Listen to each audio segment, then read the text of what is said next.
Moi, mon rôle, ça va être de penser un système d'acquisition de données qui va nous permettre ensuite, pendant la vie du bateau, de pouvoir comprendre, analyser le comportement du bateau.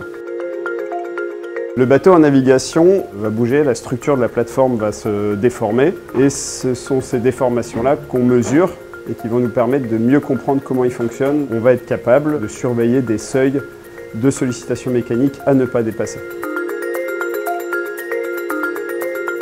Alors là, on se trouve à côté des deux safrans de flotteurs du trimaran BP11. À l'intérieur de ces safrans, on a en fait des fibres optiques qui circulent. Donc là, on voit une fibre optique qui se trouve comme ici, gainée, protégée. Et ensuite, dès qu'on enlève la gaine, donc à travers le safran, elle se trouve à l'état de cheveux de verre comme ça, avec plusieurs capteurs qui sont répartis le long de ce cheveu. Ça va nous permettre de vérifier en temps réel que le safran ne soit pas avec des sollicitations mécaniques trop importantes. Et ça va nous permettre aussi de connaître les efforts hydrodynamiques en poussée et en antidérive, et donc qui seront un moyen pour nous de corriger, d'ajuster certains réglages pour avoir une attitude de plateforme qui soit plus équilibrée. Ça sert la sécurité et la performance.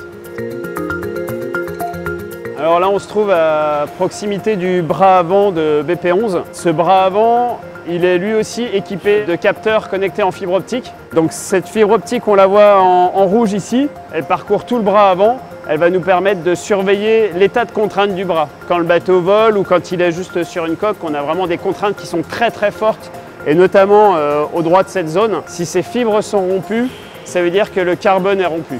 Donc c'est une manière pour nous de détecter un endommagement consécutif à un impact. C'est avant tout de la sécurité. Suite à la casse du bras avant de BP9, toute la structure du bras avant a été repensée et les fibres optiques permettent au skipper d'avoir une vision en permanence de ce qui se passe. Est-ce que le composite a été endommagé et dans quel état de contrainte se trouve le composite? Ça, c'est vraiment nous qui avons choisi d'instrumenter le bateau de la sorte. C'est en aucun cas obligatoire. Ça nous permet simplement, nous, de naviguer plus en sécurité et d'aller vers plus de performance.